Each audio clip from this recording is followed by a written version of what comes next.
आप सबों को जय मसीह की। परमेश्वर पिता को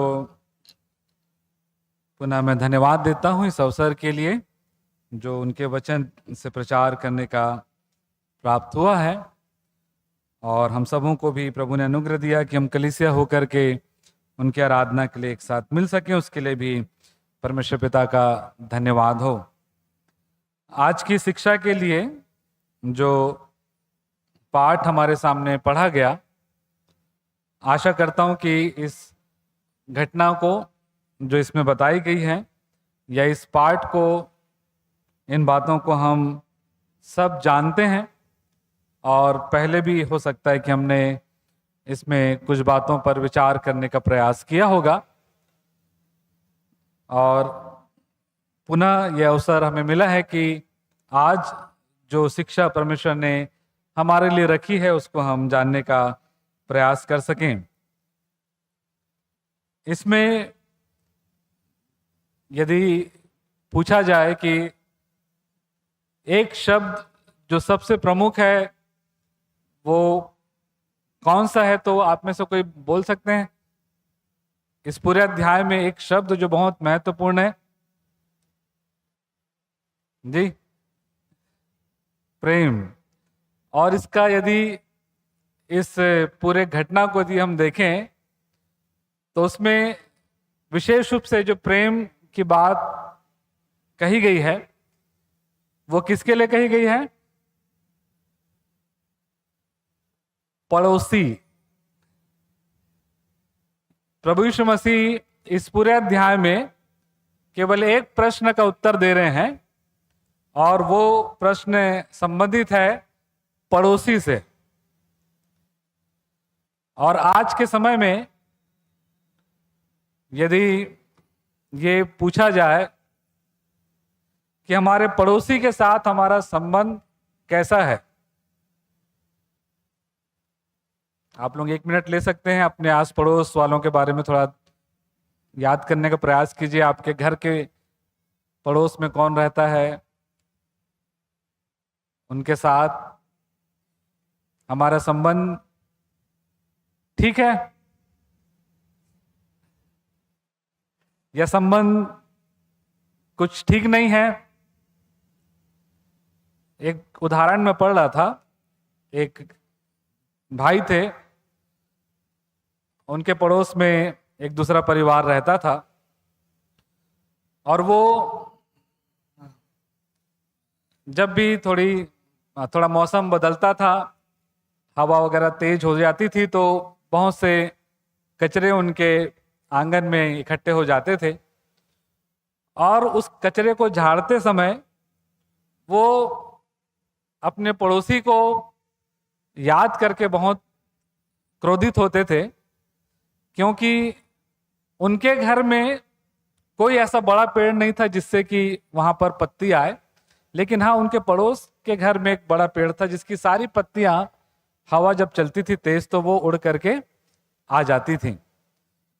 और एक दिन जब वो ऐसा कर रहे थे तब परमेश्वर ने उनसे बातचीत की और ये वचन उनको स्मरण दिलाया कि अपने पड़ोसी से अपने समान प्रेम रख।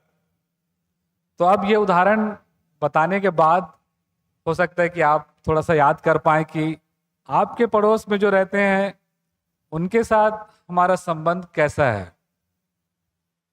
ये मेरे पड़ोस में जो रहते हैं, कई लोग अच्छे हैं जिनके आसपास कोई नहीं रहता, आसपास घर नहीं है जिनके, तो अच्छी बात है, लेकिन जिनके आसपास घर हैं उनके साथ हमारा संबंध कैसा है। आजकल पेड़ वगैरह तो कम हो गए हैं, पत्तियां बहुत कम गिरती हैं। आजकल बहुधा सुनाई में आता है जब हमारे पड़ोसियों के साथ हमारे संबंध थोड़े से अच्छे नहीं होते, और वो होता है कई बार जब घर बनता है। कितने लोग ऐसे अनुभव से गुजरे हैं जब आपके पड़ोसियों के साथ आपका संबंध खराब हो गया, या अब जैसा रहना था वैसा नहीं रहा, या कहीं कुछ काम चल रहा है आस पड़ोस में, तो फिर हमारा जो व्यवहार है कई बार, या दूसरे का व्यवहार हमारे प्रति जो है वो क्या हो जाता है, कई बार बदल जाता है। और मसीह होने के नाते ये हमारे लिए ये है बहुत छोटी सी बात, लेकिन बहुत इंपॉर्टेंट है कि क्या हम परमेश्वर के वचन मसीह होकर के जब हम इस बात की गवाही देते हैं कि हम मसीह हैं, तो क्या वो मसीही प्रेम दूर जाने की आवश्यकता नहीं, अपने बाजू वाले तक हम पहुंचा पा रहे हैं क्या?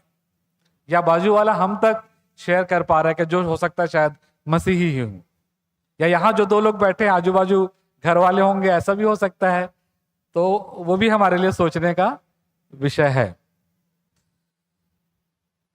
यद्यपि इस अध्याय में जब पड़ोसी की बात कही गई है तो प्रभु यीशु मसीह ने उसके दूसरे अर्थ को भी बताने का प्रयास किया है। ये केवल अपने भाइयों से या जिनके साथ हमारा संबंध है या अपने आस पड़ोस के लोग हैं, केवल उन्हीं से ही संबंधित नहीं है।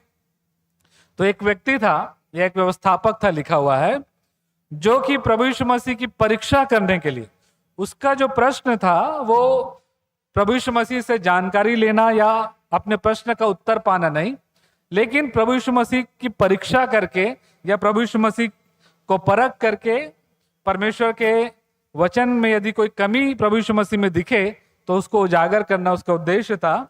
और लिखा हुआ है कि वो व्यवस्थापक प्रभु यीशु मसीह की परीक्षा करने लगा, ये कहकर कि हे गुरु, अनंत जीवन का अधिकारी होने के लिए मैं क्या करूं?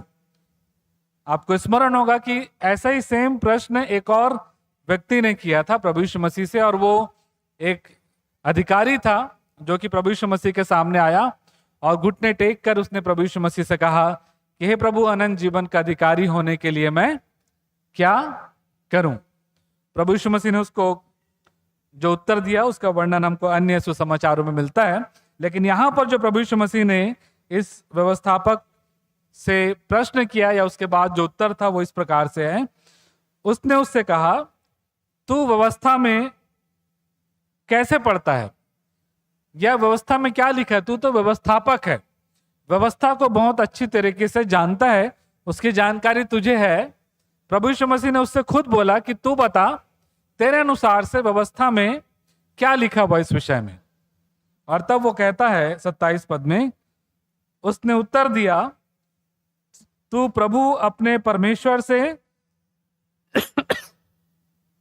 अपने सारे मन और अपने सारे प्राण और अपनी सारी शक्ति और अपनी सारी बुद्धि के साथ प्रेम रख, और अपने पड़ोसी से अपने समान प्रेम रख। और अपने पड़ोसी से अपने समान प्रेम रख। जब उसने यह कहा तो प्रभु यीशु मसीह उससे कहते हैं, तूने ठीक उत्तर दिया, यही कर तो तू जीवित रहेगा, यही कर तो तू जीवित रहेगा। और तब लिखा हुआ है, परंतु उसने अपने आप को धर्मी ठहराने की इच्छा से यीशु से पूछा, मेरा पड़ोसी कौन है?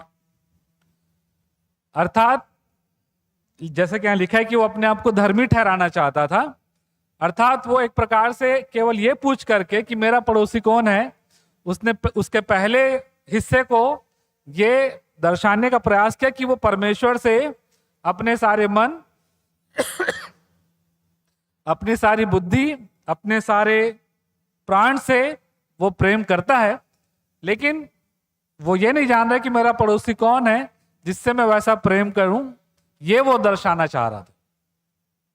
और इसलिए लिखा है कि वो अपने आप को धर्मी दिखाना चाहता था कि वो परमेश्वर से तो प्रेम करता, लेकिन क्योंकि वो नहीं जानता कि मेरा पड़ोसी कौन है, इसलिए शायद वो अपने उस प्रेम को उस तक नहीं पहुंचा रहा। लेकिन हम जानते हैं, या इसके पहले 25 पद से हमने इस बात को जान लिया कि इस व्यक्ति का उद्देश्य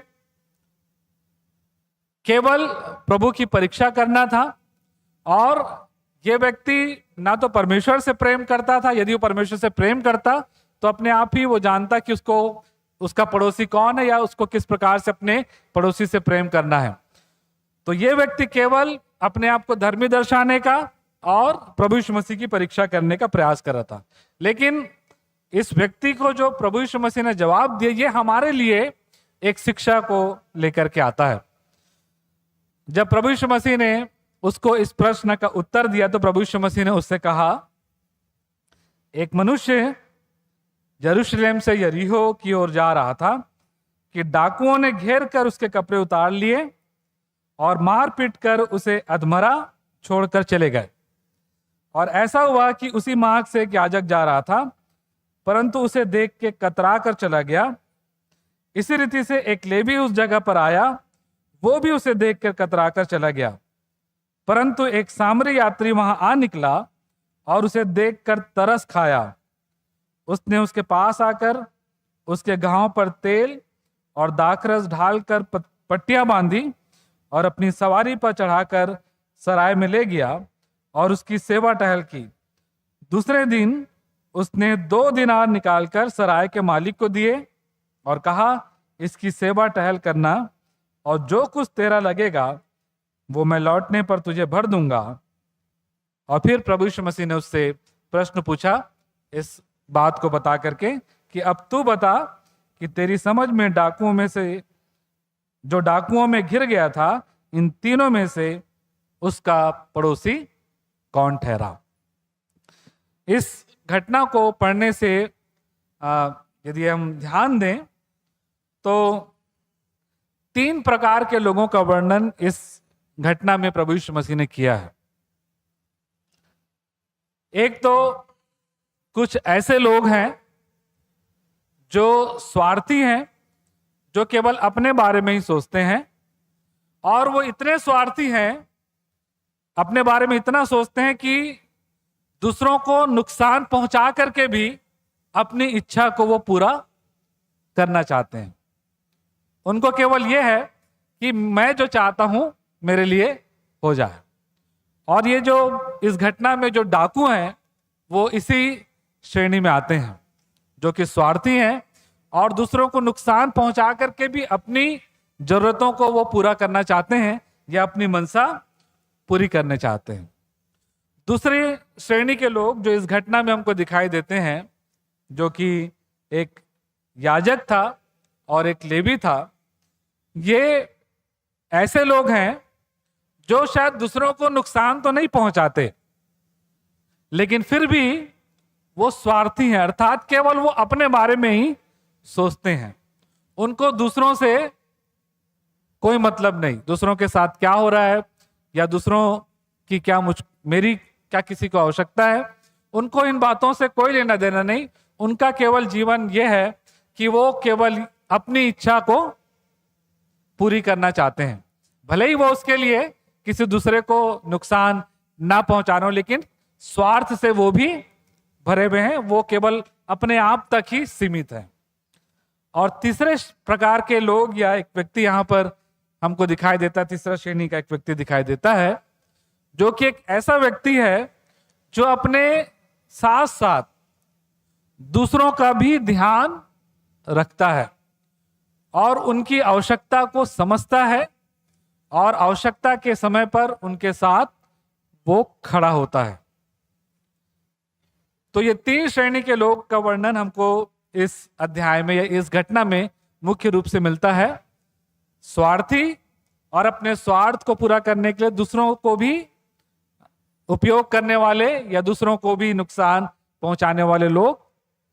दूसरे वे लोग जो केवल अपने बारे में सोचते हैं, भले ही वो किसी को नुकसान नहीं पहुंचा रहे, लेकिन उनको दूसरों से कोई मतलब नहीं है।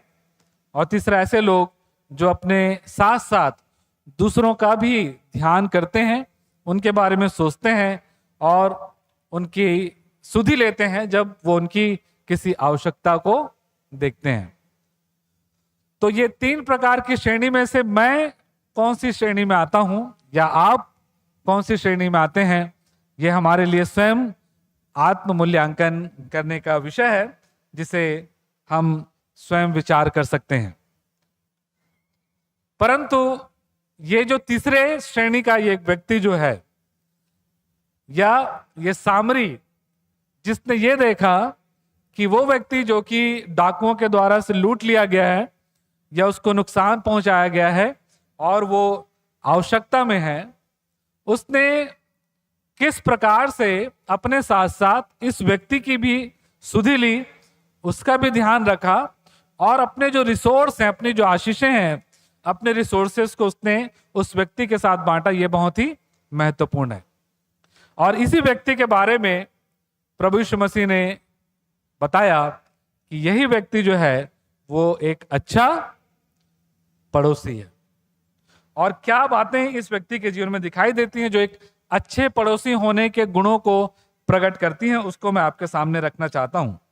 पहली बात जो इस सामरी व्यक्ति के जीवन में हम देखते हैं कि जब वो उस स्थान से जा रहा था, जैसा कि लिखा हुआ है 32 पद से, इसी रीति से एक लेवी, माफ करेंगे 33 पद से, परंतु एक सामरी यात्री वहां आ निकला और उसे देखकर तरस खाया। यदि आप लेवी और याजक दोनों के बारे में देखेंगे तो उन्होंने भी इस व्यक्ति को जो घायल अवस्था में पड़ा हुआ था देखा, और इस सामरी के बारे में भी लिखा हुआ है कि इसने भी देखा। लेकिन उन दोनों के देखने में और इस व्यक्ति के देखने के बाद जो प्रतिक्रिया उसके अंदर उत्पन्न हुई, उसमें एक बहुत बड़ा अंतर है। वो ये है, लिखा है कि उसने उसे देखकर तरस खाया। उसने उसे देखकर तरस खाया।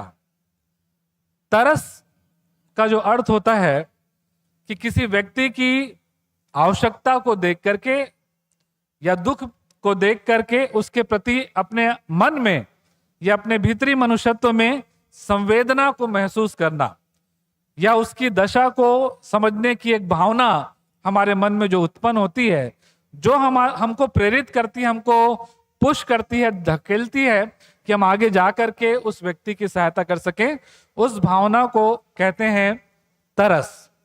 और ये हर एक व्यक्ति के जीवन में परमेश्वर ने दी है। लेकिन कई बार हम इस भावना को जो हमारे अंदर परमेश्वर के प्रेम के द्वारा से तरस के रूप में दी गई है, कई बार हम उसको अपने स्वार्थ के कारण से क्या कर देते हैं, दबा देते हैं। हम उसको उभरने नहीं देते हैं। हम अपने स्वार्थ के कारण से या अपने बारे में ही सोचने के कारण से उस भावना को अपने जीवन में नकार देते हैं, और इसी कारण से हम कई बार एक अच्छे पड़ोसी नहीं बन पाते। हम बन सकते हैं, हमारे अंदर कैपेबिलिटी है, परमेश्वर ने वो हमारे अंदर भावना दी है अपने प्रेम के द्वारा से, लेकिन हम कई बार नहीं बन पाते क्योंकि हम इस भावना को दबा देते हैं।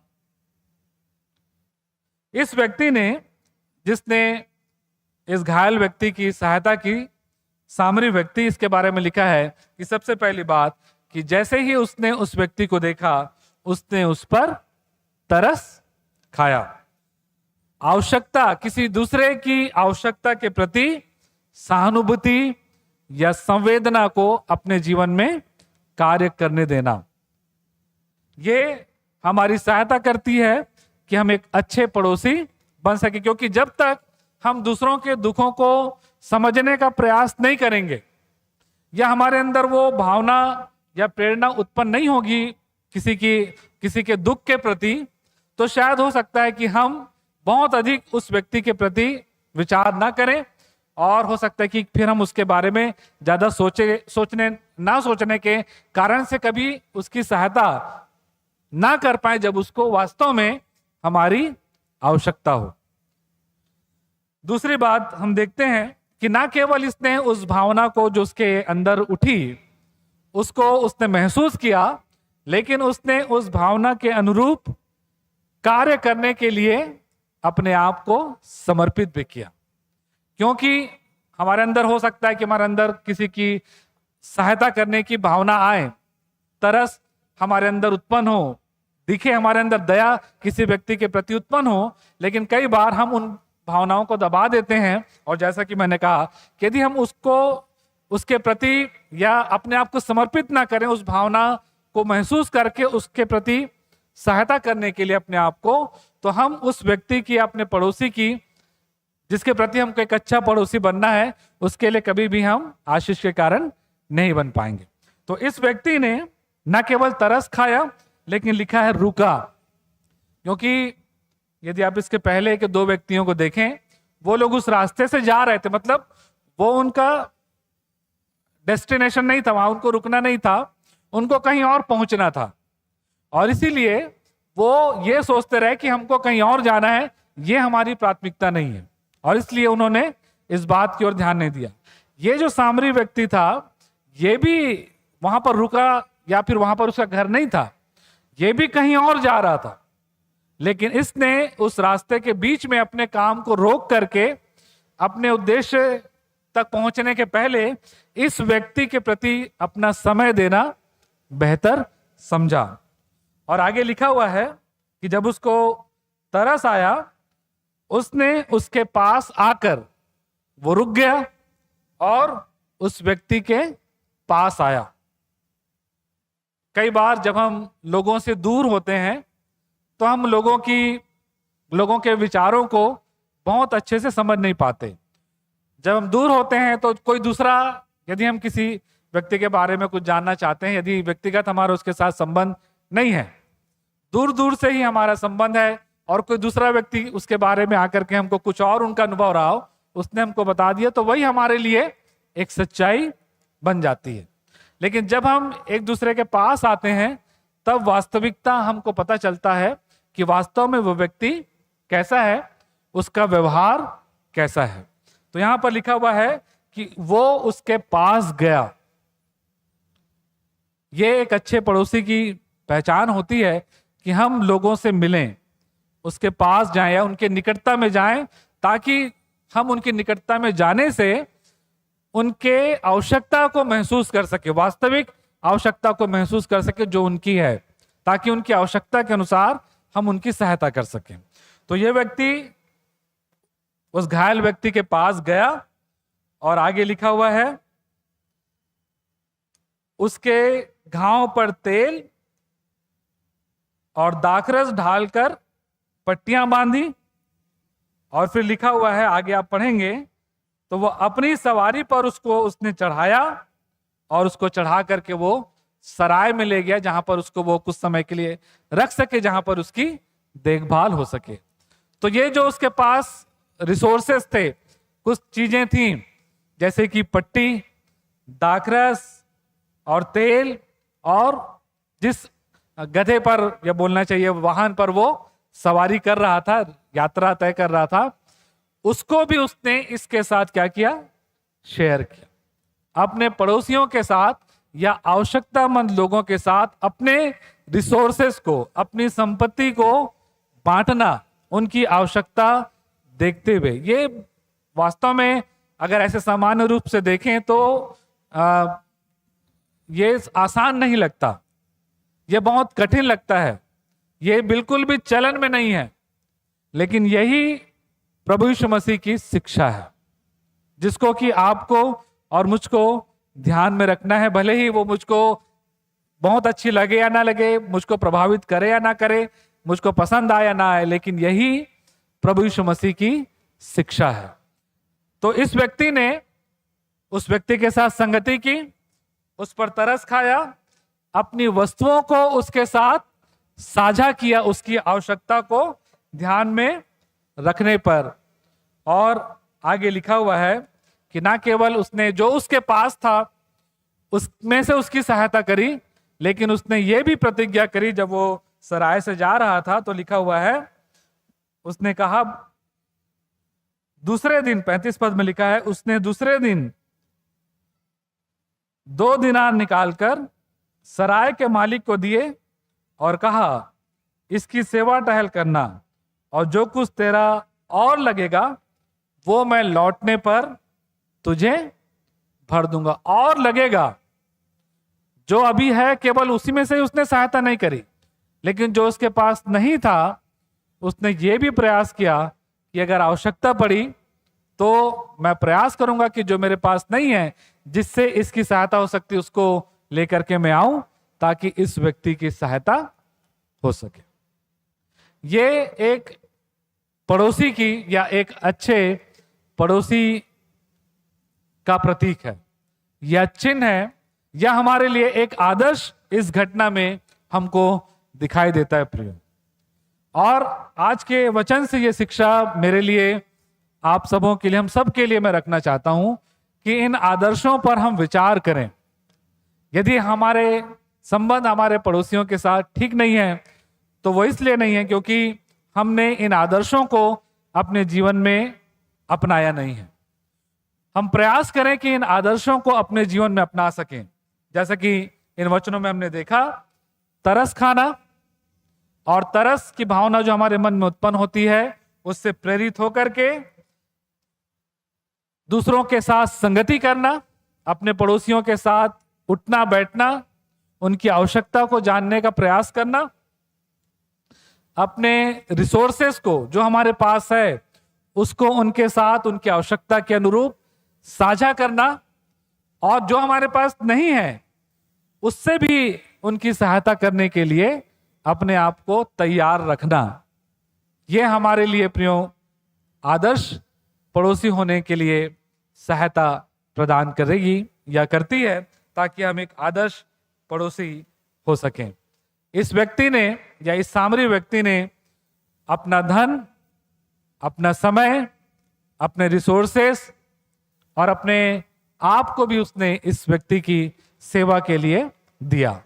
और जब ये आदर्श उसके जीवन से प्रस्तुत होता है, तब लिखा हुआ है कि प्रभु यीशु मसीह उससे पूछते हैं, जिसने प्रश्न पूछा था कि मेरा पड़ोसी कौन है, 36 पद में, अब तेरी समझ में जो डाकुओं में घिर गया था, इन तीनों में से उसका पड़ोसी कौन ठहरा? और 37 पद में लिखा है, उसने कहा, वही जिसने उस पर दया की, वही जिसने उस पर दया की। यीशु ने उससे कहा, जा तू भी ऐसा ही कर, जा तू भी ऐसा ही कर। 3 बातें बोल करके मैं आज के संदेश को समाप्त करूंगा। मेरा पड़ोसी कौन? पहली बात तो है, जब यदि आप गिनती और उसके 19 अध्याय को देखें, माफ करेंगे लय व्यवस्था उसके 19 अध्याय, तो वहां पर जब यह बात कही गई थी, उसके 17 पद में, लय व्यवस्था 19 का 17, व्यवस्था में परमेश्वर ने यह आज्ञा दी थी इजरायलियों को कि अपने मन में एक दूसरे के प्रति बैर ना रखना, अपने पड़ोसी को अवश्य डांटना, नहीं तो उसके पाप का भार तुझको उठाना पड़ेगा।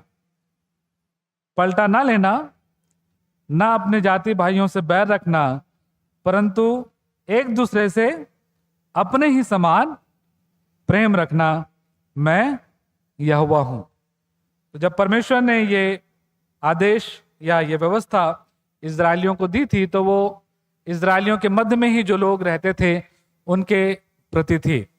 और इसलिए पहली बात जो हमारे लिए समझना है वो ये है, जिसको हम सब जानते भी है लेकिन कई बार ध्यान नहीं देते। पहला पड़ोसी तो वही है हमारा जो हमारे घर के बाजू में रहता है। उसके प्रति भी हमारा वही व्यवहार होना चाहिए जो किसी आवश्यकतामंद व्यक्ति को, जो हो सकता है कि बाहर हम किसी व्यक्ति को देखें या उससे मिलें, जैसा कि सामरी व्यक्ति मिला, उसके प्रति हो। वैसा ही व्यवहार हमारा अपने अपने घर के या हमारे घर के आस पड़ोस आजू बाजू में रहने वाले घर के लोगों के प्रति होना चाहिए। अपने पड़ोसी से अपने समान प्रेम रखना, ये कठिन है प्रियो, लेकिन असंभव नहीं है। परमेश्वर ने कोई भी आज्ञा हमको ऐसी नहीं दी जिसको कि हम ना कर सकें। यदि परमेश्वर ने हमको कुछ जिम्मेदारी दी है तो उसको पूरा करने के लिए परमेश्वर ही हमको सामर्थ्य देता है। आवश्यकता केवल यह है कि हम परमेश्वर को अपने जीवन में कार्य करने के लिए अनुमति प्रदान करें, ताकि हम उसके आदेशों को, उसकी आज्ञाओं को अपने जीवन से पूरा करके अपने आस पड़ोस के लोगों के लिए विशेष रूप से आशीष के कारण बने। हो सकता है कि हमारा पड़ोसी हमसे वैसा प्रेम ना कर पाए जैसा हम उससे करना चाहते हैं या करने का प्रयास करें, लेकिन हम तो अपने तरफ से प्रयास कर ही सकते हैं। इससे हम बच नहीं सकते। यह हम बहाना नहीं बना सकते। तो पहली बात हमको याद रखना है कि मेरा पड़ोसी वो व्यक्ति है जो मेरे पड़ोस में रहता है। दूसरी बात, इस अध्याय के अनुसार मेरा पड़ोसी वो व्यक्ति है जो किसी आवश्यकता में है और मेरे संपर्क में आता है या मैं उसके संपर्क में आता हूं। कई बार ऐसा होता है कि कोई व्यक्ति किसी आवश्यकता के समय हमसे संपर्क साधता है, और कई बार ऐसा होता है कि हम अचानक से ऐसे लोगों के संपर्क में आ जाते हैं जिनकी आवश्यकता हमको दिखाई देती है। भले ही हो सकता है कि उनके साथ हमारा बहुत गहरा संबंध ना हो, बहुत हमारा रिश्ता उनके साथ नजदीकी का ना हो, लेकिन ऐसे लोग भी हमारे लिए एक पड़ोसी हैं। और जैसा कि इस अध्याय में हमने देखा कि यह सामरी व्यक्ति, जिसका इस व्यक्ति से जो कि डाकुओं के द्वारा से पूरी रीति से लूट लिया गया था, कोई रिश्ता नहीं था, अनजान था, और यहां तक कि सामरी जिनके साथ यहूदी लोग संबंध नहीं रखते थे, उसने बढ़ करके उस व्यक्ति की सहायता की, उसकी सुधि ली। और यह बात हमारे लिए एक शिक्षा है प्रियो, कि हम उन व्यक्तियों की, ऐसे लोगों की जो आवश्यकता में हैं और हम उनके संपर्क में आते हैं या वो हमारे संपर्क में आते हैं, हम उनके साथ परमेश्वर की दया को बांट सकें। और तीसरी बात है, जैसा कि इस अध्याय में हम पढ़ते हैं कि प्रभु यीशु मसीह ने जो प्रश्न किया, वो प्रश्न क्या था, थोड़ा सा ध्यान से उसको देखेंगे। प्रभु यीशु मसीह ने बोला, अब तेरी समझ में, जिसने प्रश्न पूछा था उससे पूछा, अब तेरी समझ में जो डाकुओं से घिर गया था, इन तीनों में से उसका पड़ोसी, किसका पड़ोसी? जो लूट लिया गया था डाकुओं के द्वारा से। वो व्यक्ति तो अच्छा पड़ोसी बना ही अपने कार्यों के द्वारा से, लेकिन यहां पर लिखा है कि प्रभु यीशु मसीह उससे पूछते हैं कि इस व्यक्ति के लिए इन तीनों में से उसका पड़ोसी कौन ठहरा? तो हम सब जानते हैं, वो जिसने उसकी सहायता की। और परमेश्वर का वचन कहता है, अपने पड़ोसी से अपने समान प्रेम रखना। अर्थात हमें उन लोगों को भी भूलना नहीं है जो आवश्यकता में मेरे पड़ोसी बनकर के मेरी सहायता करते हैं। वो भी मेरा पड़ोसी है जो मेरी सहायता करता है, जो मेरी सुधि लेता है, जो आवश्यकता के समय मेरे साथ खड़ा होता है। हमें उनके एहसान को कभी भूलना नहीं है। उनके प्रेम को जो हमने पाया है उसको कभी नजरअंदाज नहीं करना है। उसके प्रति हमेशा हमको धन्यवादित बने रहना है। और उनसे भी परमेश्वर ने जैसे हमको आज्ञा दी है कि अपने पड़ोसी से अपने समान प्रेम रखें, उनके साथ भी हमको परमेश्वर के प्रेम को अपने से जैसे हम प्रेम करते हैं उनको भी बांटना है। तो ये बातें परमेश्वर ने हमारे लिए रखी हैं प्रियो, कि हम इस बात को सीखें कि हम प्रेम रखते हुए, पहली बात तो यह है कि हम प्रेम रखते हुए स्वयं एक आदर्श पड़ोसी बने। यह पहली और मुख्य शिक्षा है। और दूसरी बात है कि जो हमारे लिए आदर्श पड़ोसी हैं, जिन्होंने हमारी सुधि ली है, उनसे भी हम परमेश्वर के प्रेम को बांटें। वैसा ही प्रेम उनसे भी करें जैसा प्रेम हम अपने से करते हैं, क्योंकि लिखा है कि अपने पड़ोसी से अपने समान प्रेम रख।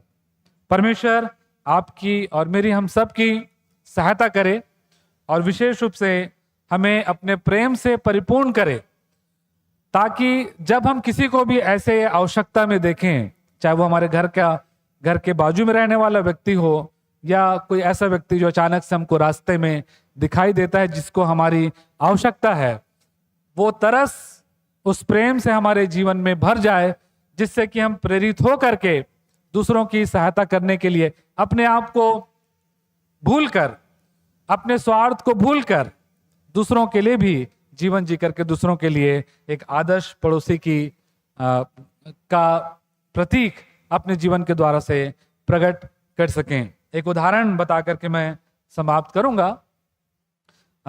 ये उदाहरण केवल मैं इसलिए बता रहा हूं क्योंकि इससे संबंधित है। आज से लगभग 10 दिन पहले मैं अपने परिवार को अर्थात करिश्मा और बच्चों को छोड़ करके वापस घर आया। और जैसे ही घर के अंदर मैंने गाड़ी रखी, अपने बाहर के गेट को मैं बंद कर रहा था, वैसे ही बहुत जोर से आवाज़ आई एक्सीडेंट की। और वो एक्सीडेंट बिल्कुल मेरे दरवाजे के सामने ही हुआ। एक व्यक्ति थे जो अपनी बेटी जो कि क्लास 3 में है, और उससे भी एक छोटी बेटी जो कि शायद अभी नर्सरी भी नहीं पढ़ रही है, वो अब स्कूल जाना शुरू नहीं करी थी, 3 साल की थी शायद, उसको लेकर के वो मेनोनाइट स्कूल ही जा रहे थे। और बिल्कुल घर के सामने में एक गाय के बछड़े से उनकी स्कूटी जो है वो बहुत जोर से टकरा गई, और बहुत जोर से आवाज़ हुई। तो मेरा भी ध्यान उस ओर गया कि क्या हुआ। और एक्सीडेंट जैसे ही हुआ, वो पूरा परिवार वहाँ पर गिर गया। और फिर मेरे अंदर भी जो तरस की भावना थी वो उत्पन्न हुई, और मैं वहाँ पर गया। और वो जो लड़की थी जो क्लास 3 में है, उसका जो पैर है वो पीछे जो स्कूटी का जो पायदान होता है वो चपट गया था, तो उसका पैर उसमें दब गया था और वो स्कूटी गिर गई थी। और फिर कुछ लोग आए और मैं भी वहाँ पर था, और हम लोगों ने कोशिश किया, उसका पैर निकल गया वहाँ से, लेकिन उनके पापा को भी और उन दोनों बच्चों को भी काफ़ी चोट आई, हाथ और पैर जो है वो छिल गए थे। और छोटी बच्ची तो बहुत ज़्यादा रो रही थी क्योंकि बहुत छोटी थी, अपनी मम्मी को ही याद कर रही थी, लेकिन बड़ी जो बेटी थी वो भी रो रही थी। और फिर क्योंकि मेरे अंदर भी वो तरस की भावना थी, मैंने उनको कोशिश किया कुछ हेल्प कर सकूं। और फिर मैंने उनसे कहा कि आप लोग थोड़ी देर मेरे घर पर आ जाइए, यहाँ पर बैठ जाइए, उसके बाद आप लोग जाइएगा। और उससे पहले मैं मतलब बाद में अनुभव किया, जब वो एक्सीडेंट हुआ तो रोड में जब वो बड़ी बेटी उनकी गिर गई थी, क्योंकि उसके पैर दबने के कारण से पैर मुड़ गया था और वो चल नहीं पा रही थी, तो मैं वहीं पर लेकर के रोड में ही उसको अपने गोद में ऐसे उखरू बैठ करके बैठा लिया ताकि उसको ज़्यादा तकलीफ ना हो। और थोड़ा देर बैठने के कारण से फिर वहाँ पर जो ट्रैफिक है वो भी थोड़ा सा ज़्यादा बढ़ने लगा, यदि कोई उस समय वहाँ रहा होगा तो जानते हैं। और उसके बाद फिर उन लोग मेरे घर में आए, फिर वहाँ पर वो लोग बैठे और फिर मैं डेटॉल वगैरह लेकर के आया और बच्चियों के पैर में, हाथ में और उनके पापा के भी हाथ में लगा हुआ था, उसमें भी मैंने लगाया। और मैं ये महसूस किया, मैं वैसा सोचा नहीं कभी, लेकिन मैं महसूस किया कर रहा था कि जब वो एक्सीडेंट हुआ और उसके बाद से जब मैं उनकी हेल्प कर रहा था किसी भी रीति से, तो मैं अपने आप को भूल गया था एक प्रकार से। और लिटरली मेरे आंख से आंसू भी निकल रहे थे। और यहाँ तक कि उस घटना के दौरान जब मैं उस बच्चे को उठा करके पा करके अंदर जाने का प्रयास कर रहा था घर में, तो मेरे एक अधिकारी भी मिले मुझको और वो मुझसे कुछ पूछना चाहते थे, कुछ बोल रहे थे, तो मैंने उनको भी इग्नोर किया और मैंने बोला सॉरी, मैं आपसे कुछ देर के बाद बात करूंगा, मैं इसको पहले थोड़ा कुछ ट्रीटमेंट दे दूं। और ऐसे बाद में फिर मैंने उनसे फ़ोन करके सॉरी बोला, जो मेरा अधिकारी, कि मैं आपको समय नहीं दे पाया। बाद में मैंने महसूस किया कि जब ऐसी घटना घटी तो वो जो तरस मेरे अंदर उत्पन्न हुआ था, उस तरस की भावना के कारण से मैं अपने आप को भी भूल गया कुछ समय के लिए और अपने अधिकारी को भी भूल गया एक प्रकार से, क्योंकि मैंने उनको एक प्रकार से इग्नोर किया। बाद में मैंने उनसे सॉरी भी कहा। तो जब हमारे अंदर, मैं केवल ये कहना चाहता हूं कि जब हमारे अंदर तरस की भावना उत्पन्न होगी या होती है, तो वो अवश्य हमको प्रेरित करती है प्रियों कि हम लोगों की सहायता कर सकें, अपने आप से उबर के, अपने अहम से या अपने स्वयं के स्वार्थ से उबर करके दूसरों के बारे में सोच सकें। और इसलिए ये एक बहुत ही महत्वपूर्ण कड़ी है इस अध्याय की। और इसलिए परमेश्वर से मेरी प्रार्थना है हम सबों के लिए, मेरे लिए भी, कि ये जो तरस की भावना जो प्रभु यीशु मसीह में भी थी, जिसके कारण से परमेश्वर ने तरस खा करके अपने इकलौते पुत्र को हमारे लिए भेजा, हमारी आवश्यकता को देखकर कि हम नाश हो रहे हैं, कि हम नाश ना हो लेकिन अनंत जीवन पाएं, वही तरस जो है परमेश्वर के प्रेम से आपके और मेरे जीवन में निरंतर परमेश्वर प्रदान करे, ताकि हम अपने आप को भूलकर या अपने स्वार्थ को या अपने आप से उबर करके हम दूसरों के बारे में सोच सकें, और जब हम उनकी आवश्यकता को देखते हैं तो बिना सहायता किए हुए ना रहें। परमेश्वर आपकी, मेरी, हम सबों की सहायता करें कि हम इस तरस से भर करके इस संसार में परमेश्वर के प्रेम की गवाही दे सकें, और विशेष रूप से इस अध्याय के अनुसार एक अच्छे पड़ोसी बन सकें और प्रभु के नाम को अपने जीवन से, अपने व्यवहार से ऊंचा उठा सकें। आइए हम प्रार्थना करें। सेनाओं के हुआ पवित्र परमेश्वर पिता, धन्यवाद कि आप हमारे पिता हैं और आप हमसे प्रेम करते हैं, और इसलिए हमारी आवश्यकता में आप हमारे साथ खड़े होते हैं। धन्यवाद देते हैं प्रभु जी कि आपने हम पर तरस खाया, और जब हम पाप में पड़े हुए थे, नाश हो रहे थे, आपने प्रभु जी हमारी सुधि ली। आप हमारे निकटता में आ गए। आपने हमारे लिए प्रभु यीशु मसीह अपना स्वर्ग राज्य, अपनी संपत्ति भी छोड़ दी। हम धन्यवाद देते हैं प्रभु यीशु मसीह कि आपने हमारे लिए दाम चुकाया ताकि हमारी सहायता हो सके। इस दयालु सामरी के जीवन में और आपके जीवन में प्रभु जी जिन आदर्शों को हमने देखा है, हमारी सहायता करें कि हम उन आदर्शों को अपने जीवन में अपना सकें। प्रभु यीशु मसीह के नाम से हम आपसे निवेदन करते हैं परमेश्वर पिता कि आप अपने प्रेम से और उस तरस की भावना से हम सबों को ऐसे परिपूर्ण कर दें कि अपने स्वार्थ को छोड़कर, अपने आप से उठकर प्रभु जी हम दूसरों के बारे में विचार कर सकें, उनकी सहायता कर सकें, उनकी सुधि ले सकें, आवश्यकता में उनके साथ खड़े हो सकें, अपनी संपत्ति भी उनके साथ बांटने के लिए तैयार हो सकें। यद्यपि हम ये जानते हैं प्रभु जी कि ये आसान नहीं है, ये सामान्य नहीं है, तो अभी हम ये जानते हैं कि आपने हमें ऐसे कार्यों को करने के लिए बुलाया प्रभु जी, जिसे हम अपनी शक्ति से नहीं लेकिन आपकी पवित्र आत्मा की सामर्थ्य से कर सकते हैं। और इसलिए आपका वचन कहता है प्रभु जी कि जब पवित्र आत्मा तुम पर आएगा तब तुम सामर्थ पाओगे, और यरूशलेम, यहूदिया और सामरिया और जगत के छोर तक मेरे गवाह होगे। इसलिए हम आपसे निवेदन करते हैं कि अपने पवित्र आत्मा की सामर्थ्य से हम में से हर एक को आप परिपूर्ण कर दीजिए, ताकि हम हर जगह एक अच्छे पड़ोसी होने की गवाही दे सकें और आपका वचन हमारे जीवन में पूरा हो। हम घटें, आप बढ़ें, और आपका नाम ऊंचा उठाया जाए। सारा आदर, महिमा, गौरव, जलाल आपको देते हुए इन वचनों के अनुरूप जीवन जीने के लिए आपकी सामर्थ की आशीष चाहते हुए इस विनती को मुक्तिदाता प्रभु यीशु मसीह के नाम से मांग लेते हैं। आमीन।